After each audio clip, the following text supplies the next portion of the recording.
Fala galera, tudo bem? Estamos aqui para mais um episódio do AceleraCast. Esse acelera e esse podcast que inspira pessoas e que sempre traz pessoas cada vez mais inspiradoras. Hoje nós estamos aqui com um convidado hiper, mega especial, não é não, meu irmão Juliano? Pô, então é uma alegria de conhecer pessoas novas, né? Pra mim é uma amizade nova que eu vou criar aqui hoje, né? O Acelera mais uma vez trazendo pessoas que inspiram em algumas profissões e hoje na área de direito, né? E contato do Marquinho. Então só agradecer você, Marquinho. Vamos pra mais uma, né? Porra, meu irmão, que a gente lá, possa inspirar as pessoas aí e que esse Acelera possa mudar a vida de muitos advogados, juristas que estão nessa área aí com... Pode deixar você falar. Puxa vida, o Dr. Jacó Coelho, um ícone, realmente assim, alguém que começou do zero e ele vai contar essa história aqui pra gente, como que é, quais são os desafios, quais são as inspirações e o que que ele fez para ser essa pessoa que conseguiu levar tudo junto, família, trabalho e, claro, o brilho no olho de querer continuar sempre e de ser um legado e de deixar um legado. Então vamos lá. Muito bem-vindo, Dr. Jacó. Como é que você está aí? Estou bem. Obrigado, Marcos. Obrigado, Juliano. Um prazer estar aqui. Eu sempre digo o seguinte, eu apenas vivi com naturalidade nas coisas que eu acredito, mas se a minha vida puder, de alguma forma, auxiliar alguém, vai ser um prazer para mim. Puxa vida, que espetáculo. Muito bom. Eu já tô vendo o teu relógio aí, você é atleta, hein, Dr. Jacó? Você tem um Garmin na mão aí. Olha, eu vou Você falar... corre nada? O que você faz? Eu corro, adoro Você corre? correr. Adoro Olha correr. só, já é uma novidade, né? Maratonista, assim não, ou não? não chega a tanto. Na verdade, os janeiros vão chegando, você vai aumentando os quilos. E vai diminuindo os quilômetros. Exatamente, mas na pandemia eu cheguei à seguinte conclusão, eu preciso voltar a correr. E aí eu e a Alessandra juntos começamos a dar voltas ali no areião, andando e 20 quilos a mais do peso. Uou. E fomos, então, 2 anos e pouco depois, hoje nós fazemos 3 dias de corrida, 3 dias de academia e isso Uau. tem feito bem para a nossa saúde. Já foram 11 quilos, 12 quilos que legal. eu perdi e agora... faltam apenas 9 Olha, para o meu objetivo de 75 quilos, né? sempre focado desse jeito? Sempre você focou e colocou metas pra você, assim? Porque você tá falando assim que mesmo na atividade física, você precisa dessas metas. Como que foi isso, assim? É natural? Marcos, a minha vida sempre foi essa. Hoje eu ainda tinha uma conversa com uma pessoa que você tem uma criação, né? E eu sou filho de 2 pessoas muito simples, pessoas que eu sou fã deles, né? O meu pai eu o perdi em 2015, mas meu pai era vaqueiro, né? E veio viemos para Goiânia e meu pai acabou se aposentando, trabalhando na lanchonete do Rápido Araguaia. A minha mãe sustentou os nossos estudos ali no primário, lavando roupas para os outros. Então o cenário era, minha mãe lavava roupas e eu e uma irmã minha, que éramos menores, colocávamos as trouxas de roupa, nem sei se fala isso mais, mas põe na cabeça. Opa. E ia até a casa das pessoas para fazer a entrega. E nesse modelo de criação que os nossos pais nos deram, nós somos 8 irmãos, né? Na verdade eu de homem e mais 7 irmãs. Eu ganhei de você, nós somos em 9 em casa. 9.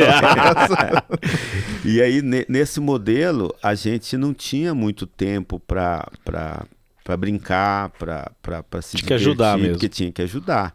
Então eu desde os meus 8 anos eu já tinha que, se eu queria ter uma roupa, eu tinha que juntar lixo da porta da casa dos outros, entulho, capinar lote, era o que a gente... Guardar estacionamento. Guardar tudo, lavar carros para os outros. A gente fazia o que era possível. Então, acaba que essa questão de ter se tornado metódico, foi, claro que isso tem a ver com a sua personalidade, mas também é muito em face do que você tem, né, que fazer para sobreviver. Né? E algumas pessoas às vezes perguntam para mim, mas era ruim essa vida? Juliano, não era ruim. Isso era parte da nossa vida. Quando você está passando por aquele momento ali que você tem certas dificuldades, aquilo não é ruim. Você está enfrentando aquilo de peito erguido. Você sabe que quando você terminar de capinar o lote, alguém vai te pagar o dinheiro. Com aquele dinheiro você vai comprar uma roupa. Aquilo para você é um espetáculo. É então, o seu objetivo. Exatamente. Então, isso foi sendo construído, né, ao longo dos anos na nossa criação como algo natural. Isso faz parte que o trabalho da nossa dignifica cultura. o homem, né? De uma certa forma, né? Mesmo que você começando a vida e hoje você já chegou num patamar grandioso, mas quando você olha lá atrás, o quanto não te ajudou você ser essa pessoa, né? Então, já indo para esse caminho, hoje você se tornou aí um advogado, né? Referência nacionalmente, né? Sim. Eu tava vendo o teu Instagram ontem, assim, a gente estuda um pouco, né? Os convidados, né? Um escritório, um prédio que foi reformado, né? Assim, lindo, um auditório lindo, né? E eu até falei pro Marquinho, Marquinho, né? Os caras aqui é primeiro mundo, né? Porque eu vi aquele auditório, alta performance, né? E é por isso que você chegou aqui, você viu, você falou, cara... E aí eu fiquei imaginando que você começou a falar, você associou o que você gosta, que já é bom, porque eu vi lá, né? O que você sente hoje, né? Eu já tô pulando, geralmente essa pergunta é lá no final. Mas já que a gente tocou nesse assunto de trabalho, que a tua infância foi de trabalho, de ajudar, foi igual a minha também, então eu me identifiquei um pouco. Você falou, eu olhei carro também, né? Meu pai morreu muito cedo, então minha mãe ficou com 9 filhos, então eu também tinha que... eu vendia jornal também na feira, né? Hoje, olhando tudo, o que o senhor sente? Legal. Né, que ficou para trás, o que o senhor sente hoje, doutor Jacó? Juliano, eu vejo assim, eu costumo dizer, eu não tenho arrependimentos do que eu fiz, eu tenho arrependimentos do que eu não fiz. Se é que eu não fiz alguma coisa, né? Porque eu acredito muito que você precisa correr atrás dos seus objetivos, que a gente estava falando. Perfeito. Então, quando eu olho para a minha vida hoje, eu sinto, na verdade, uma gratidão muito grande a Deus, uma gratidão muito grande à minha família, aos meus pais, às minhas irmãs, à minha esposa, né, aos meus filhos também, que fazem parte da vida atualmente, quer dizer, todos fazem parte, mas os filhos acabam ganhando uma projeção muito, muito grande na sua vida, né? Então, mas eu sinto uma gratidão, né? Eu trabalhei muito para tudo isso, trabalhei e trabalho muito. Eu ainda trabalho 12 horas por dia, é normal eu trabalhar 12 horas por dia, eu gosto. Tem prazer. Sinto prazer, não me sinto cansado. Agora, por exemplo, que eu me propus a presidir a Caixa de Assistência, então eu dedico ali 6 horas, 4, 6 horas por dia para a Caixa, depois saio dali, vou para o escritório, dedico mais 4, 6 horas por dia. Caixa de Assistência, CASAG, tá. E a gente vai para solenidades. Ontem eu estava anteontem e ontem eu estava no Conselho Federal. Voltei hoje, participei já de dezenas de reuniões hoje. Vim para cá.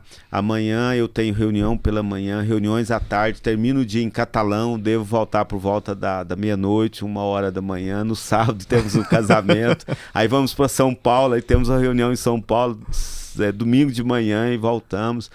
Mas uma coisa que eu propus para minha esposa foi o seguinte: a gente aceitou os desafios. Então, ao invés de ficarmos uma vida dizendo, cara, tô cansado, isso tá ruim, não é que você não fica cansado, não é que às vezes as coisas não são ruins, mas tem a ver com o que se propõe a fazer e tornar isso alguma coisa boa e não alguma coisa que vai se tornar um fardo na sua vida, sabe? Então, o resumo o que eu tenho é muita gratidão.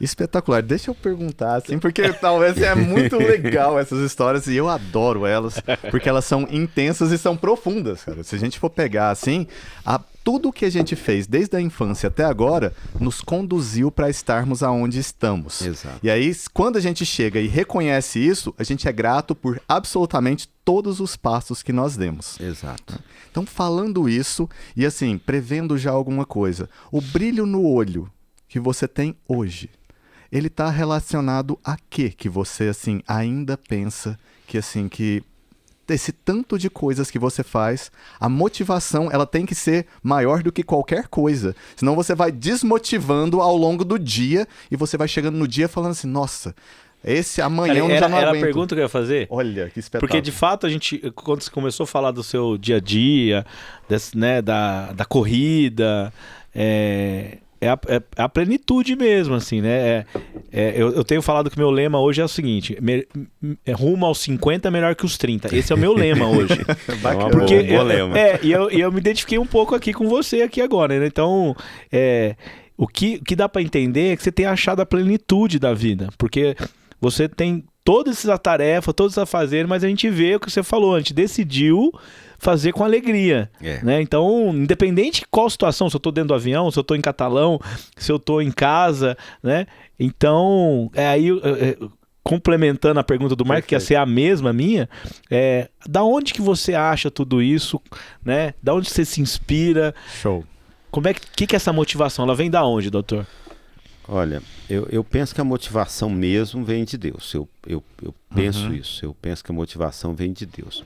Mas a gente tem aprendido ao longo do tempo que motivação é algo interno e não externo, né? Porque muita gente fica sempre reclamando, dizendo, eu estou desanimado por isso, estou desanimado por aquilo, ou às vezes você contrata uma pessoa jovem e a pessoa fica desmotivada, achando que a motivação é porque o chefe é bom, ou é porque ele tem as melhores condições de trabalho, ou o salário mais alto, ou o carro mais bonito, ou a casa mais... Sempre é algo que precisa vir completar. E eu entendo que essa motivação não tem que partir de nada disso. Às vezes, ao contrário, você está num momento de terra arrasada e você vai lutar com tudo que você tem para modificar aquela realidade porque você acredita. Então, minha rotina hoje eu levanto 5h30 da manhã, acordo minha esposa, acordo meu filho, a gente sempre faz exercícios juntos, eu e minha esposa. Aí nós vamos ou para corrida ou para academia. Termina, ali a primeira obrigação do dia, essa é conosco. Né? Primeiro checklist. Primeiro checklist, a gente quer saúde. Perfeito. Então, se eu quero saúde, eu vou cuidar da saúde. Legal. Depois, eu vou para a caixa de assistência, e na caixa de assistência nós estamos no momento a gente acabou de assumir a presidência, então a gente está reformulando processos, revendo processos, e eu tenho um objetivo. Qual o objetivo? Em 6 meses, colocar a caixa de assistência dentro do formato que nós acreditamos que junto com a nossa diretoria a gente consiga colocar, para que a gente tenha mais recursos para atender melhor a advocacia e dar mais assistência a quem precisa. É um objetivo muito simples, né? Conseguir mais recursos para dar mais assistência. Espetacular. Bom, encerra a caixa de assistência, eu vou para o escritório. No escritório nós estamos cheios de objetivos. Nós temos um objetivo que é 2030. Né, dentro do nosso planejamento estratégico, nós vamos abrir um escritório nos Estados Unidos para, além de... Então, nesse objetivo está atendimento em todo o território nacional, está abrir um escritório nos Estados Unidos e nos tornarmos um escritório de referência no Brasil pela qualidade jurídica do que a gente faz. Que espetáculo. Então, isso está num planejamento estratégico. Foi desenhado há 5 anos atrás, a gente vem revisando. Todo ano revisa. Legal, mas tem esses objetivos. A gente geralmente acha que só tem empresas, né? Mas um escritório de advocacia... Cara, mais do que nunca é fundamental que os escritórios tenham isso. Ainda mais numa época que no Brasil hoje nós temos mais de 1.300.000 profissionais. E isso é puxado pelo senhor? Isso é sob a minha liderança, mas nós temos 19 sócios e uma equipe hoje de 130 pessoas mais ou menos trabalhando no escritório. Que espetáculo. E aí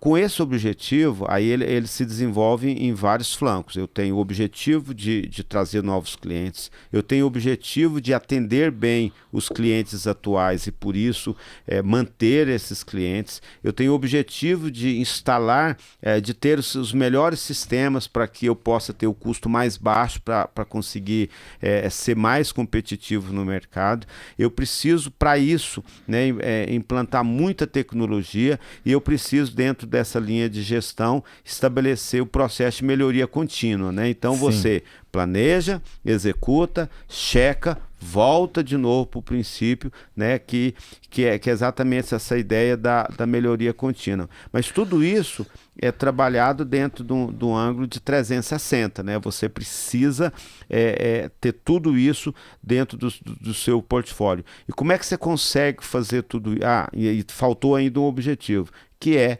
tornar o escritório um escritório full service, ou seja, atender em todas as áreas. Então, o que nós queremos? Que quando o cliente chegar no escritório, não importa o tipo de problema que ele tenha, a gente vai ter a solução dentro do escritório. Hoje você não atende algumas áreas. Hoje eu não atendo algumas áreas. Então, por exemplo, nós estamos nesse momento em processo de seleção de profissionais para 4 áreas novas que a gente está trabalhando. Então, são muitos objetivos, não são tantos objetivos, são 4 ou 5 objetivos, mas esses objetivos eles vão se desdobrando em várias linhas para você atender todos os seus objetivos. Esses objetivos, tem propósito aí, com certeza, né? Desse órgão que o senhor falou, né? Da CASAG. Então é isso que está te movendo nesse momento, que faz você acordar cedo, motivado, né? Se cuidar para que você esteja bem, para cuidar de todo mundo. É isso, né? A Caixa de Assistência, ela é o braço social da Ordem dos Advogados, né? Da OAB. Tá. Então, qual é a nossa função, né? Nossa função é cuidar das pessoas, né? A gente deve até lançar um slogan aí que é advogado cuidando de advogado. É uma ideia de que a gente quer acolher de verdade a advocacia. E passa por um momento de dificuldade no país, né? Com essa quantidade toda de advogado, o país não continuando a crescer, isso gera uma dificuldade de renda. Então nós temos esse cuidado em dar melhores condições de trabalho ao advogado para que ele consiga desenvolver-se na profissão, especialmente o jovem advogado, né? Então a gente tem que estender a mão para esse profissional no início de carreira, para que daqui a um tempo ele seja um grande profissional e aí crie esse ciclo virtuoso, né? A gente estende a mão para ele agora, ele se torna um grande profissional que vai estender a mão para outras pessoas e é por aí. Deixa eu fazer uma pergunta aqui, porque assim, com tantas coisas para fazer, eu entendo, e a gente conversa de vez em quando sobre isso, assim, que um grande time é que faz uma empresa.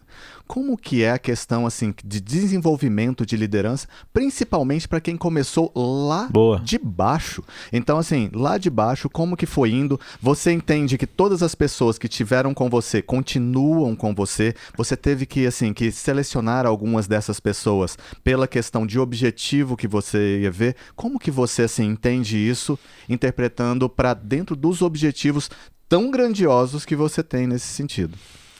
Olha, pessoas é o nosso maior patrimônio.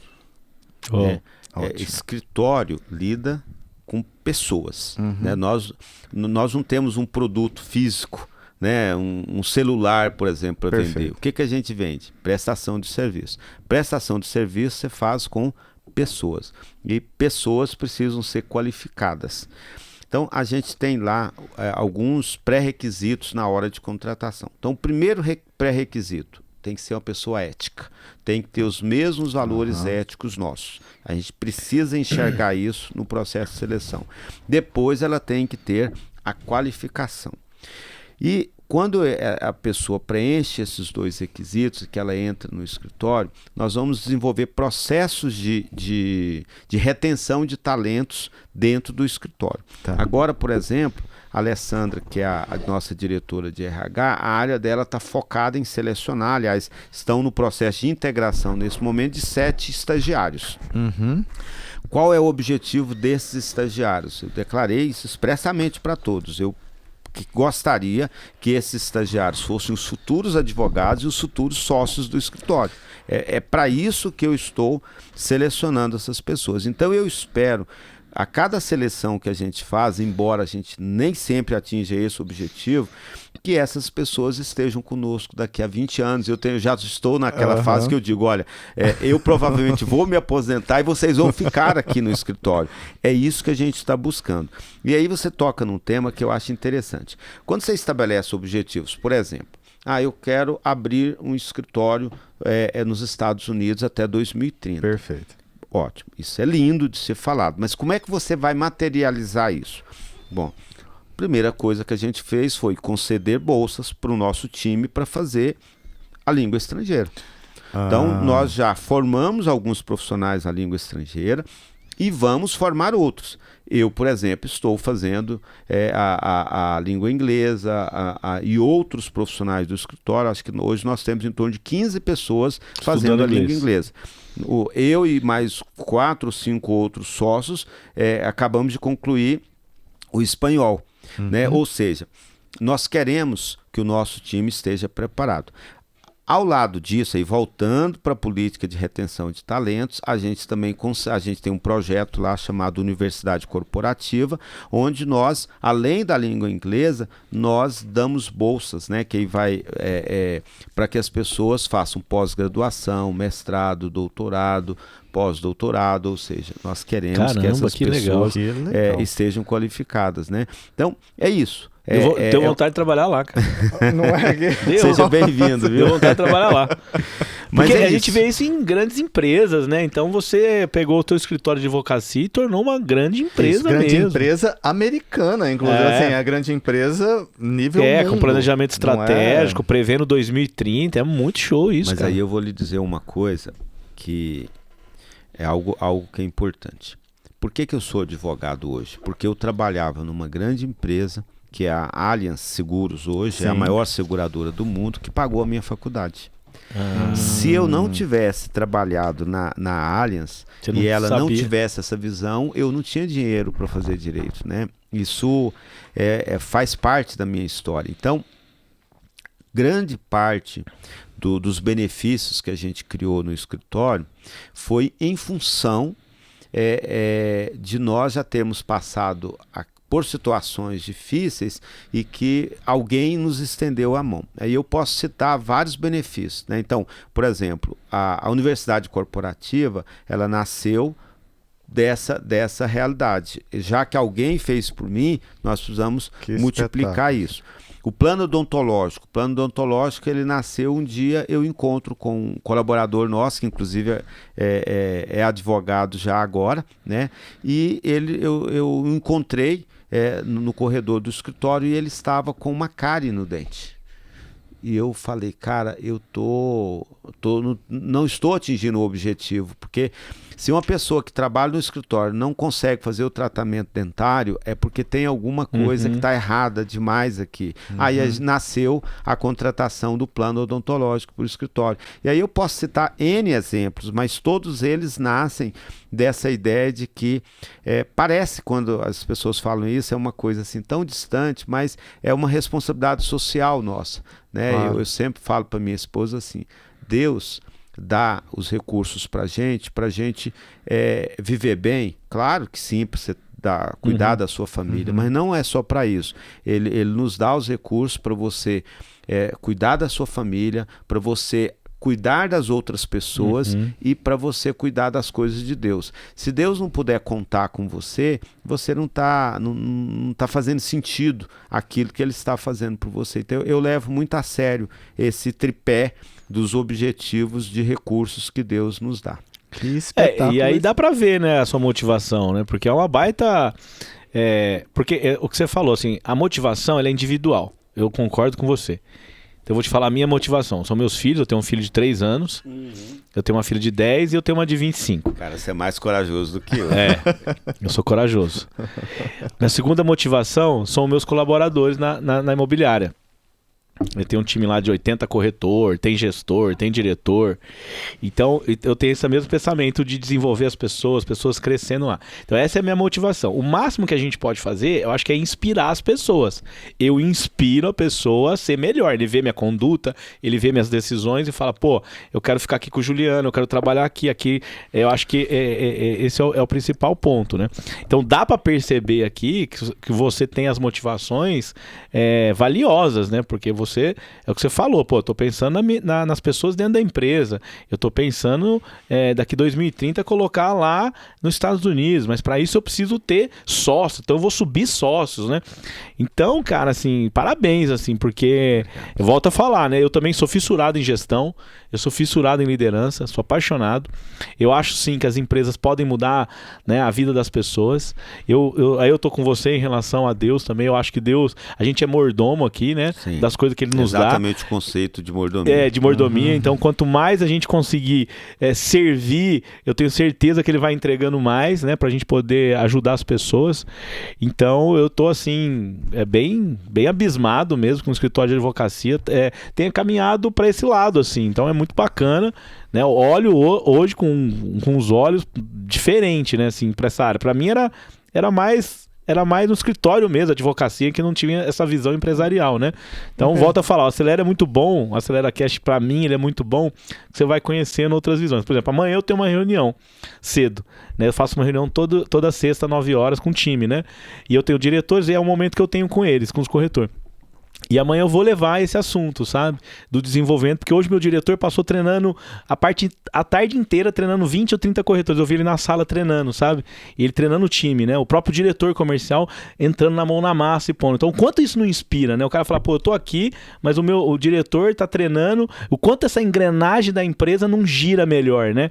Então, amanhã na reunião eu vou falar, cara, eu quero dar parabéns pra você que tava treinando. Nós temos esse espírito desenvolvedor, né? E se der, eu vou contar um pouco da tua história lá também. É espetacular. E o que eu vejo ainda é assim, que como a nossa história vai fazendo acontecer a história presente também. Se quando a gente tem um objetivo, a gente não parar nele, com certeza a gente dá o próximo passo. O próximo passo normalmente é ajudar as pessoas a atingir aquele mesmo objetivo que a gente teve. Um dia. Quando a gente chega nesse ponto, com certeza Deus nos abre uma outra porta e um outro vislumbre, que aí ele vai falar assim, olha, eu preciso também de te motivar de alguma forma, né? Porque você está motivando os outros, você está sempre sendo motivado também.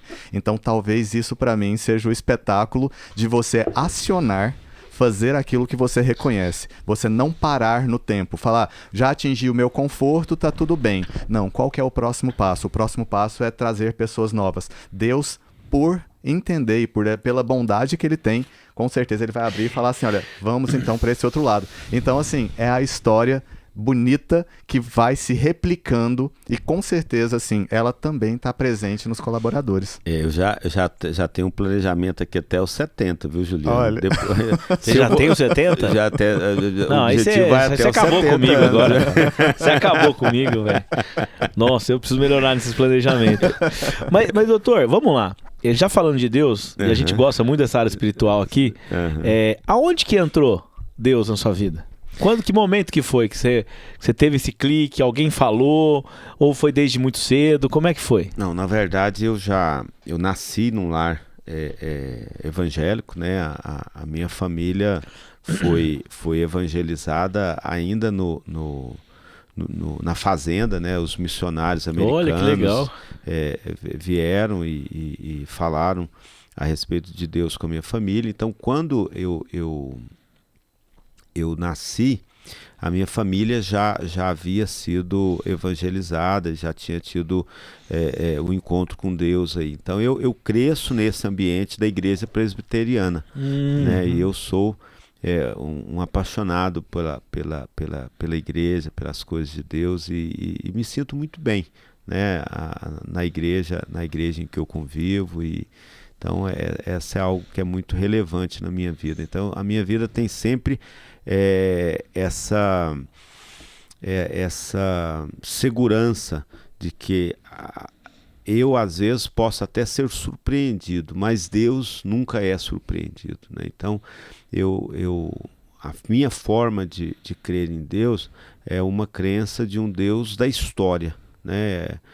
Não é porque aconteceu alguma coisa ruim na minha vida, e elas vão acontecer, né? Acontece na vida de todas as pessoas, mas aquilo é algo que dentro da permissão de Deus vai acontecer na sua vida, mas aquilo não vai determinar o que é a sua vida, né? Porque você tem um propósito maior na sua vida, e isso para mim é muito relevante, isso é o que me dá sentido para a minha vida, né? Jacó, vamos lá. Você tocou num assunto que eu acho que muitas pessoas têm um pouco de dificuldade, principalmente quem está começando, acha que às vezes, mas para ele é fácil, porque ele já está lá naquele escritório, não entende a história que houve, e às vezes está passando por um momento de dificuldade, porque empreender no Brasil a gente sabe que é muito difícil, é desafiador de fato. Tem muitas forças querendo que você não prospere. Exato. Né? Então, assim, é isso. E bom é os memes, já viu os memes de empresário? Nossa! Que é um cara magrinho com um gorila brigando com ele bem forte, né? Então, imposto, empresa, né? É isso. Então, assim, como que você vê esses desafios? Você já teve algum desafio que foi muito difícil, que você falava assim, nossa, eu não vou conseguir esse daqui? Qual que você é a história que você pode falar para as pessoas, principalmente maior desafio, aquelas... será? Talvez o maior, ou um dos, né? Porque às vezes não tá aqui pensando. Deixa eu falar rapidamente, então, assim, como eu me tornei advogado, né? Espetacular. Então, eu Que era pra ser a primeira pergunta essa. Só pra você ver como que o podcast é engraçado, cara. Total, né? Mas é o seguinte, então eu fiz o meu primário, meu ginásio e o meu segundo grau, na época não era ainda ensino médio, né, era segundo grau, em escola pública. Quando no primeiro ano, não, na 8ª série, eu cheguei à seguinte conclusão: cara, se eu quiser passar no vestibular, eu tenho que ir para uma escola privada, porque hoje o ensino público está com bem mais qualidade do que estava no passado. Eu acho que o ensino público hoje está de qualidade. Tá. Pode não ser o ideal, mas está de qualidade. Na época, não. Perfeito. Na época, o funcionalismo não estava recebendo, uma crise atrás da outra. A gente, em uma semana, você tinha talvez 2 ou 3 dias de aula, né? Se nublasse, já não tinha aula. Então, eu chego cheguei à seguinte conclusão: eu preciso ir para uma escola particular. Isso, pelos nomes dos colégios, vocês vão ver que isso tem tempo, né? Colégio Carlos Chagas, Colégio Objetivo, tal. Então eu vou para o Carlos Chagas e passo então a fazer o segundo grau ali. E faço o segundo grau inteiro com a esperança de passar para a medicina. Era esse o meu objetivo. Então, termino, aí nesse ínter eu vou para o quartel, volto para o quartel, faço o 3º ano, meu primeiro vestibular. Nesse primeiro ano de vestibular, eu trabalhava o dia todo. O quartel é aquele famoso tiro de guerra, com 18 anos. Um ano no quartel. Exatamente, né? 1 ano no quartel, tirando o serviço militar. É aquele ano que é um hiato na sua vida, né? Você não faz outra coisa. Volto no ano seguinte, termino o segundo grau, e eu, muito determinado, então eu fazia, trabalhava durante o dia, à noite, naquela época as aulas iam de 19 às 23, não é como hoje, 19 às 23, e depois eu ainda fazia um cursinho de química, né, fisicoquímica, química geral e química orgânica, sábado pela manhã. Não, sábado pela manhã era curso de português, que entrava português, redação e literatura. Sábado à tarde eu fazia exatas, matemática, física, com o professor Macarrão, que até hoje ainda tem um colégio. Eu lembro desse professor Macarrão. Macarrão ele era super famoso. excepcional, um cara brilhante. E no domingo eu fazia química orgânica, química geral e fisicoquímica. Você estava obstinado. Então, mesmo. obstinado, né? Eu vou passar para medicina. Chegava ainda, eu ia, claro, e voltava de ônibus, chegava e ainda estudava até 1h da manhã. Era a minha rotina todos os dias. Presto vestibular para medicina, naquela época só tinha na federal, não passo. Nossa. Bom, não passo, fiquei naquela decepção e com vergonha, né? Porque Eu jurava que eu tinha falava. passado e tal. 6 meses depois, eu falei, vou fazer direito. Vai que, né, vai que eu passo no vestibular. Medicina era alguma consideração especial? Algum tio que era médico ou alguma coisa Minha nesse família, sentido? todas as pessoas humildes, era Quer trabalhadores. ser médico. Eu queria ser médico. É uma profissão bonita. Era uma né, profissão cara? mundial É muito linda, né? bonita e que dava assim, uma renda Não, espetacular. Vai ficar talvez. rico, vou dar dinheiro. Isso era um sonho, Sim, né? Se sim. você pensar isso. Bom, aí eu, no meio do ano, isso no início do ano eu prestei para medicina, não passei. No meio do ano eu resolvi, então, prestar o vestibular para direito. E não contei para ninguém, porque eu pensei, se eu bombo de novo, não vou passar a segunda vergonha, né? Faço o vestibular. Naquela época, a PUC era muito concorrida, era tão concorrida quanto a federal. E então a minha irmã me liga. Jacó, você prestou vestibular?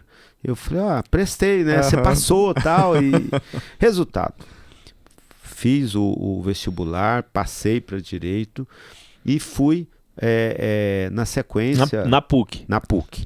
E foram 5 anos de muito estudo e no meio da faculdade eu casei, mas com muita dificuldade, porque o meu dinheiro, eu brincava o seguinte, eu brinco, na época era muito sério. Eu tinha que escolher, ou eu pagava a prestação do apartamento, ou eu comprava roupa, ou eu comia. As 3 coisas não aconteceriam no mesmo mês, porque a minha renda não era suficiente. Então eu fiz 5 anos de faculdade, nessa época eu trabalhava no centro. A empresa que eu trabalhava, que eu já falei, pagava o meu salário. Eu tinha um salário para a época razoável, mas era nível de 2º grau.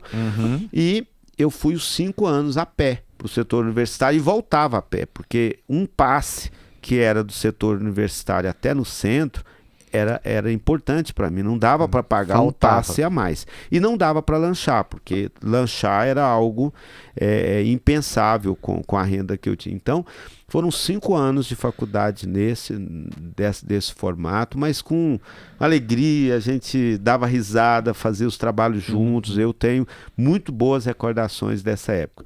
Formo, então começo a advocacia. O diretor onde eu trabalhava, eu disse a ele, olha, eu formei, eu preciso exercer a advocacia, mas eu preciso do emprego. Então ele fez um acordo comigo. Pela manhã eu trabalharia no meu escritório, que eu abri, assim, peguei a carteira a profissional, já abri o escritório no outro dia. Então, pela manhã eu ficava no escritório e à tarde eu começava a trabalhar e cumpria as 8 horas até a noite. Então foi assim durante 3 anos. No final do 3º ano, o meu diretor falou assim, olha, eu gosto de você, mas está na hora. Ou você vai, ou você fica. As 2 coisas você não poderá Bifurcação ter. Ali na hora, né? Na hora, tal. Uma decisão. E aí aquele checkmate que alguém te dá, que como é que é? O primeiro do resto da sua vida, né? E eu falei, cara, eu quero advocacia. E aí eu fui feliz que um advogado que prestava serviço para a empresa me convidou para ir para a empresa. Então eu saio dali numa sexta e começo no escritório de advocacia na segunda-feira. Trabalho lá mais 3 anos, saio de férias, nessa época o Matheus já era nascido, o Lucas uma também boa motivação, já era nascido, né? uma boa motivação. Saio de férias em janeiro. Quando eu volto, eu fui demitido. Nossa, que isso, assim, tipo, olha, não tenho mais interesse nos seus serviços, né? Claro que tem toda uma situação aí e tal, mas o fato é, perdi o meu trabalho no escritório de advocacia. E aí eu passei por um período difícil, né? Porque cara, como que eu vou sustentar minha família? Tudo aquilo que passa pela vida de... Principalmente, assim, quando você é o responsável por aquela família já toda, né? Assim... Então, aqui veio a primeira grande dificuldade, de verdade. Eu fiquei muito preocupado com a minha família, e aí vem aquela história de você ter um rumo, né? Eu sempre digo o seguinte, não importa as suas dificuldades, você precisa mirar num objetivo e aí você estabelece aonde é que você quer chegar. é isso que vai fazer a diferença. Tem uma dificuldade aqui, tem uma dificuldade dali, não importa. Você precisa ter o seu objetivo. E o meu objetivo era advogar. Fui demitido, no dia seguinte já fui procurar sala, abri o escritório, os móveis do meu escritório. Hoje não é mais assim, tem tantos meios eletrônicos, mas naquela época você comprava coisas usadas pelos classificados do Popular. Era um jornal enorme. Abria, circular. Comprei o jornal ali na banca, etc. E comprei um computador usado, uma impressora usada, os móveis eram emprestados. A Alessandra, que era secretária, me ajudava com tudo, limpeza do Alessandra, minha esposa. E abrimos o escritório. E agora? Vai entrar cliente? Cara, eu cheguei a tomar remédio de tarja preta, de tão preocupado que eu fiquei. E aí eu tomava aquele remédio, saía na rua assim, parecendo que eu tava um astronauta, assim, né? E eu falei, não vou conseguir tomar esse remédio aqui, que se eu tomar, eu não consigo nem consigo, né? Exatamente. Paro de tomar o remédio e olha, eu vou falar para vocês, por isso que eu digo que eu sou muito grato a Deus. Dali começou, essa demissão minha fez nascer a Jacó Coelho Advogados, exatamente naquele momento. E aí começaram clientes me procurar, clientes falaram, não, você saiu do escritório, mas eu quero que você continue advogando. E teve dias nessa época, né? Hoje isso é normal, mas na época, se eu recebesse uma contratação por mês, eu estava satisfeito. Você tinha quantos anos nessa época, Jacó? Bom, vamos fazer conta. 25 formado, eu tinha mais ou menos 29 anos. Tá, ok. Nesse momento, então, começam a entrar muitas ações. Teve dias de entrar 30 ações no mesmo dia. Você pode imaginar um advogado, né? Porque 4, 5 anos de advocacia é pouco tempo. Sim. E aí começam a entrar aquela enxurrada de ações e entra e eu nunca pegando tive... tudo. Você me precisava, dá aí que eu vou dar um jeito. 3 horas da manhã tá tudo certo. Não interessa, vou pegar. Então eu trabalhava noite e dia, eu saía do escritório tarde da noite, e domingo e feriado, e de modo que começou então em 1999 que começa a JCA, e nós crescemos durante mais de 10 anos consecutivos. Todo mês entrava mais processo. Então todo mês eu tinha que comprar móveis novos, porque não dava aqueles móveis. Era uma mesa, era isso, era aquilo. E aí a gente estava numa sala, era uma sala pequena, que devia dar ali uns 30 metros quadrados.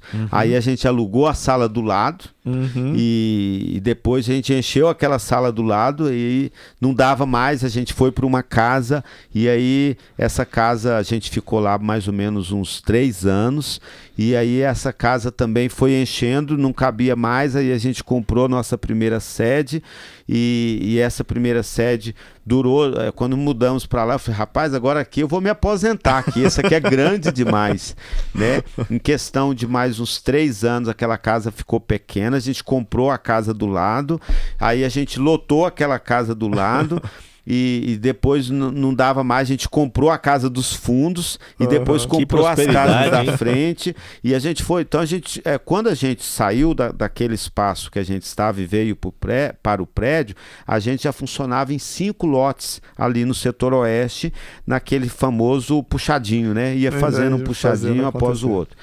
Mas se você perguntar, mas Jacó, só foram momentos bons? Sim. Não foram. A gente teve então a primeira crise em 99, quando eu fui demitido. Depois teve uma grande crise em 2006. Essa crise foi tão séria que eu tive que demitir 50% da equipe. Nossa. E isso deve pesar no seu coração, não, assim, porque você fala assim, nossa. Eu adoeci. Tá. Eu adoeci de ter que demitir as pessoas. E aí você fala assim, não, mas a crise foi rapidinho, parece filme, né? Fecha a câmera e abre a câmera, passou a crise. Não, essa crise começou em 2006, ela durou até 2009. Em 2009, eu estava preparando para demitir mais 50% da equipe. Eram 50%, eu demiti 25%. Talvez esse foi o maior desafio que foi a pergunta lá que você fez, né? Qual que foi um dos maiores desafios, né? Talvez tenha sido. Talvez tenha sido esse, né? E olha, então a gente demitiu 25, depois ele demitiu mais 12. Aí quando foi em 2009, você vê essa crise, haja oração, né? De joelho, hein? 2009. Ó, eu falo assim, né? 1 minuto pra quem tá apanhando vira uma eternidade. 3 anos pra um... Nossa, pra um Essa empresário... 2008, 2009 foi a crise da Bolsa Exatamente. dos Estados Unidos, né? Exato. Dos Estados Unidos. Aí quando foi 2009 que eu me preparava, em dezembro de 2008, que eu me preparava para em janeiro demitir mais 12 pessoas, eu recebo uma ligação de um diretor de uma empresa, que é nossa cliente ainda hoje, e ele disse, olha, você participou de uma licitação e vocês perderam, mas ficaram em segundo lugar. O primeiro lugar foi contratado, mas ele não está conseguindo atender a toda a demanda. Eu gostaria de saber se vocês ainda têm interesse.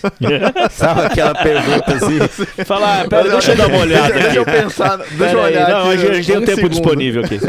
Você vai lá fora, assim, tá tudo despedaçando. O cara faz a pergunta, eu falei, rapaz, só se for agora, né? Eu tenho esse Passa jeito aí que eu já tô online. goiano de falar, né? E aí ele nos contratou. E ao invés de demitir 12 pessoas, nós contratamos 200 pessoas. Uau. Vocês podem imaginar? Então, de 2009 a 2011, nós chegamos a 230 pessoas no escritório. Pensa numa sequência de período onde você não tem nenhum dia igual ao anterior. Todo dia você contratando novos profissionais e treinando. Que legal. E pessoas legal. entrando e pessoas saindo, porque quando você tem um... É giro, né? Giro de... Cara, uma alta contratação dessa, você acerta, você também não acerta. E resultado, a gente gerou empregos, nós chegamos a ter mais de 300 escritórios espalhados em Goiás, credenciados ao escritório. Isso nós geramos, então, emprego direto, empregos indiretos. Eu tenho a honra de encontrar no estado inteiro pessoas que foram nossos credenciados, que viveram aquele período da advocacia, e muitos que ainda vivem até hoje, porque esse cliente ainda está conosco até hoje. E ainda hoje eles têm conosco 17 mil processos em andamento. Caramba. Então isso mudou a vida de muita gente. E então assim, o que eu quero dizer, crise, ela faz parte do seu negócio. O que vai fazer a diferença é como você vai conviver com essa crise. Se ela vai ser algo que você vai experimentar, vai buscar soluções, ou se você vai... eu sempre brinco com os meus sócios, vocês podem escolher, vocês enfrentam ou sentam e choram, porque não tem outro caminho. E nós temos que enfrentar. Esse é o... Doutor Jacó, para isso que nós nascemos. E aonde qual que é o papel que a sua esposa fez nisso tudo? Legal, porque eu ia que fazer ela uma representa? pergunta, assim, ó, tipo uma pergunta de empresa familiar, porque você falou que os seus filhos também vieram com você. Sim. E a sua esposa também estava lá no começo. E aí a gente sabe que grande parte das empresas hoje do Brasil, eles nascem num ambiente familiar, muitas vezes por necessidade. Então vamos lá para a pergunta do... porque ao lado de um grande homem sempre tem uma grande mulher. Então eu queria que você falasse dela aqui. O que ela representou nisso tudo? Junto com os filhos. Porque você falou das crises, tomando remédio. Pô, como é que ela se comportou nesses momentos? E eu diria que ao lado de uma grande mulher há sempre um homem, né? Um homem de sorte, né? Há sempre um homem de sorte. É porque... um homem de sorte, exatamente. Eu tenho um conceito sobre amor de homem e mulher, um conceito muito altruísta, porque eu vejo no meio cristão, muitas vezes, muitas pessoas invocar algum conceito de relacionamento homem e mulher, mas eles se esquecem que na essência do que Cristo disse, ele diz o seguinte: você precisa amar a sua esposa como... amou a sua igreja. Não é isso? Cristo amou a sua igreja. Então você veja que... forte, né? E qual é o conceito do amor cristão? É aquele que morre no lugar do outro. Então, é esse o conceito. Então, se você ama sua esposa, você tem que estar disposto a dar a sua vida por ela. Esse para mim é a interpretação verdadeira. Então, Quando eu falo da minha esposa, meu olho enche de água até hoje, e eu sou casado há 30 anos, né? Que espetáculo. Então eu diria para vocês que em todo esse período,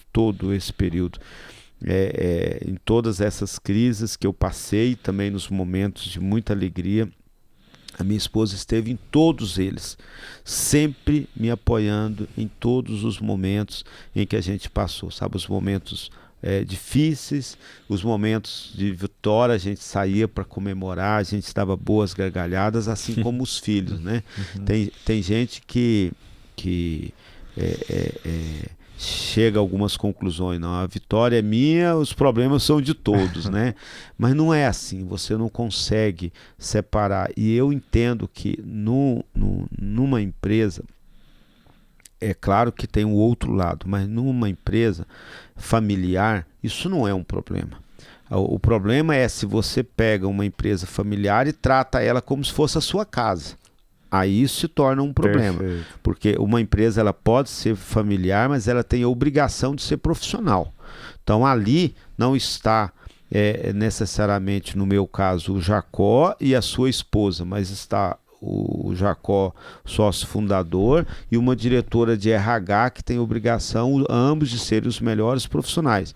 O Matheus, que é o nosso hoje diretor financeiro e de inovação, ele tem a obrigação de ser o melhor profissional, né? O Lucas é o nosso diretor comercial, tem que ser o melhor na área que eles estão se propondo a fazer. Assim como todos os demais sócios que têm as suas funções, têm a obrigação. Agora, no caso da família, esse é o outro lado, eu tenho uma visão. É que se um sócio ou um advogado ou uma pessoa que é empregado do escritório tem que ser bom, a família tem que ser o dobro melhor. Perfeito. Porque ele tem que dar o exemplo. A linha né? mais fina, né? A linha mais fina, exatamente. E não isso. existe blindagem, né, na família nesse sentido. Não Ou você pode. melhora, ou então alguém vai te substituir de qualquer forma. É Exato. isso na sua visão? É de uma assim. visão empresarial? Eu, inclusive, digo para eles o seguinte, olha, o dia que eu não estiver mais à frente do escritório, e eu estou me preparando para esse dia, que eu acho importante a gente se preparar, porque esse dia vai chegar, queira você ou não, Perfeito. Esse dia vai chegar, alguém vai estar sentado. Eu sempre falo para eles o seguinte, olha, se amanhã eu não estiver aqui, alguém vai estar sentado aqui. Só que numa sociedade de advogados, o que nós vendemos é conhecimento. Nós vendemos experiência, nós vendemos know-how, nós vendemos capacidade para exercer a advocacia.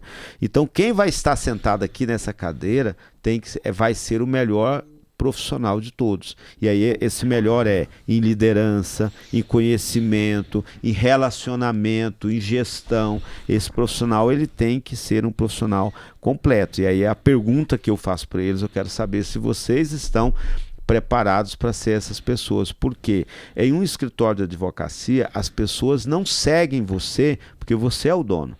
Se você for o sócio majoritário, você está na sociedade, mas nem sempre você vai ser seguido. Vai ser o líder, né? Essa é a diferença. A liderança vai conquistando, né? E eu vejo que você é uma pessoa que nunca parou também, né? Assim, você não se acomoda naquele ponto. Atualiza, assim, né? Tá sempre se atualizando e sempre buscando fazer com que os outros também façam isso. Acabei de começar um mestrado semana atrasada. Doutor, e em relação aos filhos, o que eles representam para você? Filho é o que você tem de melhor, né? Filho significa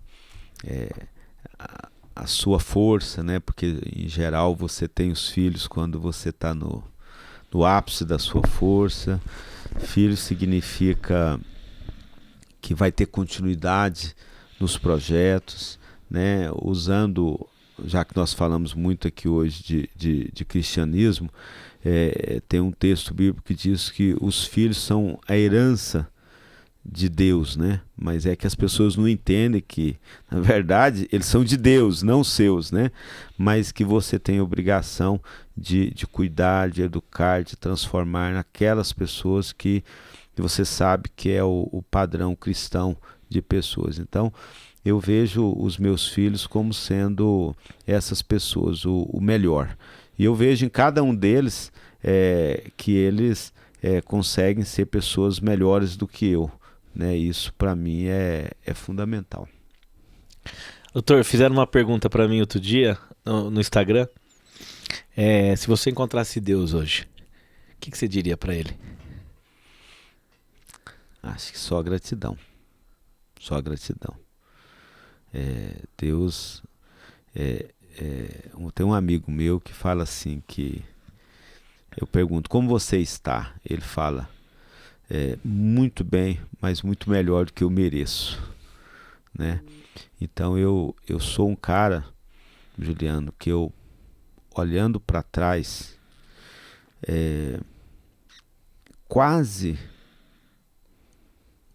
não vou dizer quase todos, mas uma boa parte dos meus amigos de infância que estudaram comigo, uma boa parte deles se tornaram pessoas que não tiveram grandes oportunidades na vida. Alguns se tornaram alcoólatras, alguns foram para as drogas, porque onde eu fui criado era uma comunidade muito pobre, muito pobre.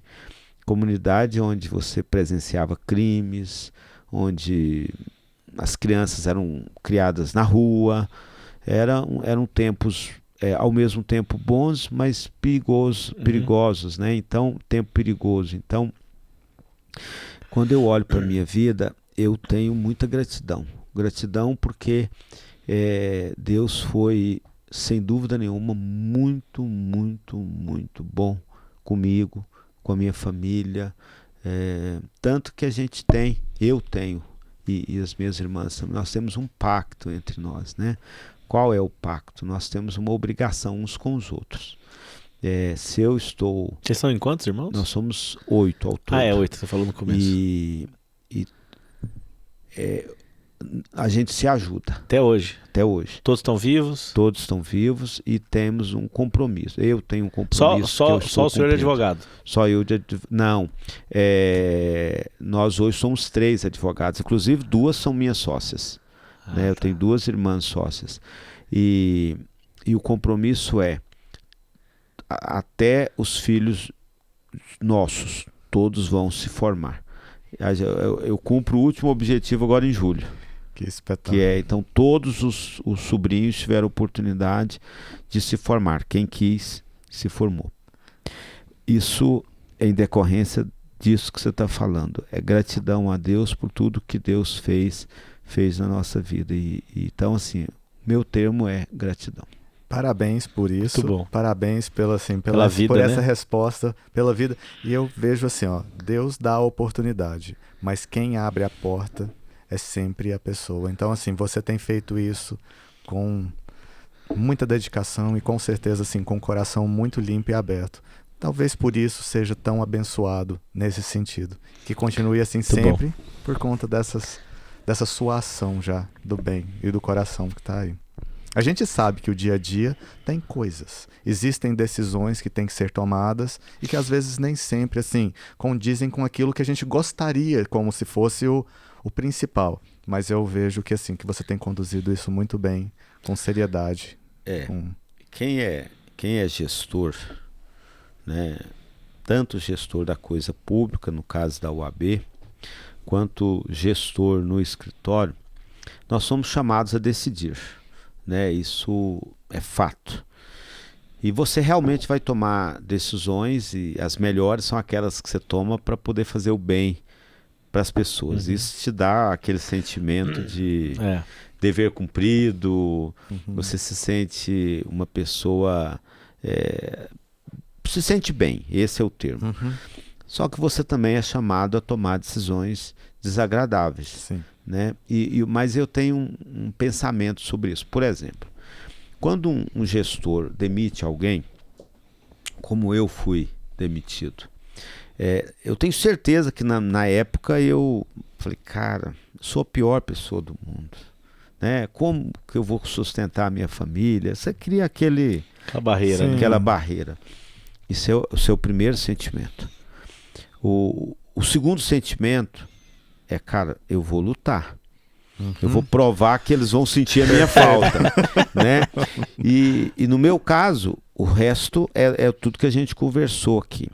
Então, eu tenho visto que nem sempre quando você demite alguém, aquilo é ruim para ela. Sim. Todos às vezes precisam de uma chacoalhada. Sim. Ou às vezes, usando aquela... Tem várias histórias aí, né? É a vaquinha que foi jogada do despenhadeiro, aquela coisa toda. Então, quando você, como gestor, demite alguém, você tem a obrigação de fazê-lo em vários aspectos, com ela, porque se ela não está sendo um bom profissional e você não toma as providências, você está estragando. Você está estragando essa pessoa, principalmente os jovens. Então, se você não, olha, você está sendo demitido por isso, você tem que ser ético naquilo que você está fazendo.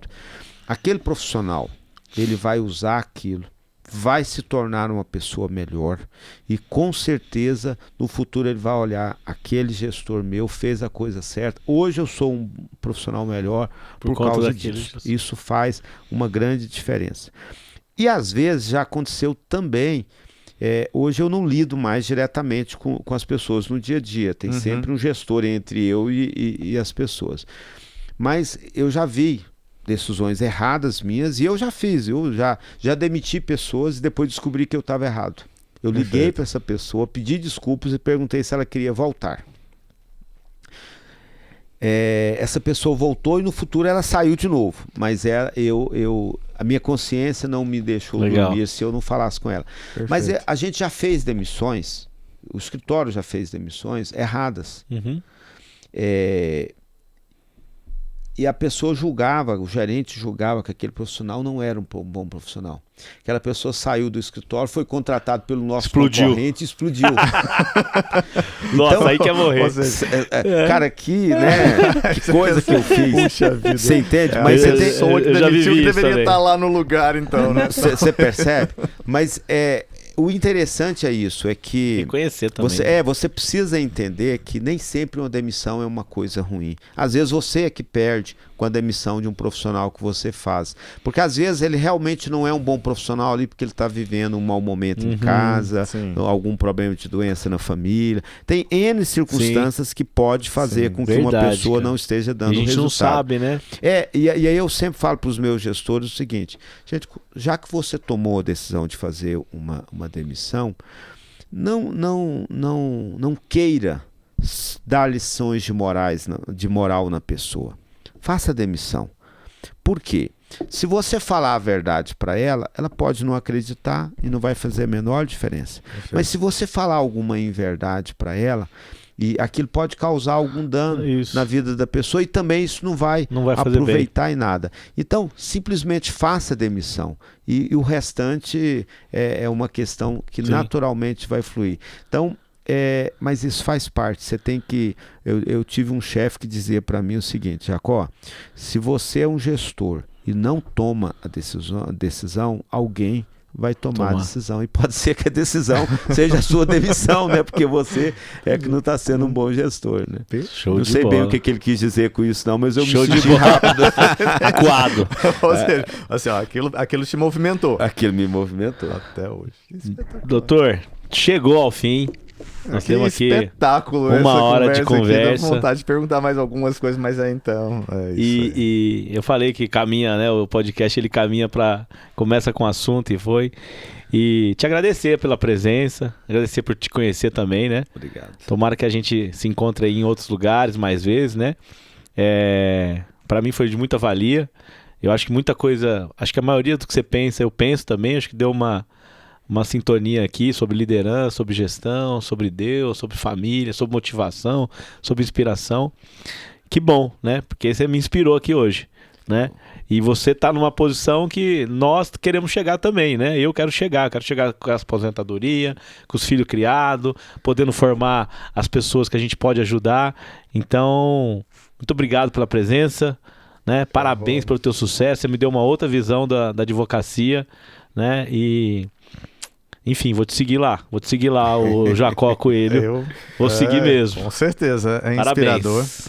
Eu também quero, assim, agradecer você muito, agradecer pela pessoa que você é, agradecer pela sua trajetória ter sido exposta aqui dessa forma. Ela realmente é inspiradora, ela traz, assim, uma verdade incrível e que com certeza motiva principalmente quem está, às vezes, num começo, achando que aquele sucesso todo não teve um trabalho. Parabéns por você ter conduzido toda a família junto com isso. Parabéns pela sua conduta até hoje. Com certeza é por isso que continuam portas se abrindo, porque você vai se movimentando em torno disso. Eu não te conhecia pessoalmente, eu conhecia por histórias sempre boas, né? Sempre de pessoas assim que vieram assim, puxa, ele me falou isso, ele me falou aquilo. Sempre essas motivações. Então, com certeza, é um prazer, um privilégio ter ouvido e passado essa uma hora aqui que voou, na verdade, assim, e... Bom, enfim, gratidão. Gratidão é a palavra de ordem, né? Gratidão por você estar aqui, gratidão por a gente estar junto, gratidão por... Mais um Acelera. Vamos lá, doutor.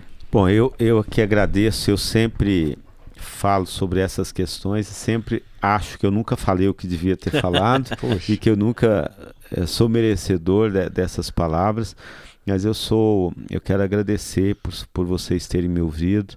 Eu espero que de alguma forma eu possa inspirar as pessoas acho que o termo é sempre acreditar nelas, nunca acreditar quando as pessoas te desmerecerem, né? A gente não falou sobre decepções, né? Tem tantas coisas que às vezes algumas pessoas que passaram pela nossa vida que Deus podia ter feito o favor de não ter deixado de passar por elas, né?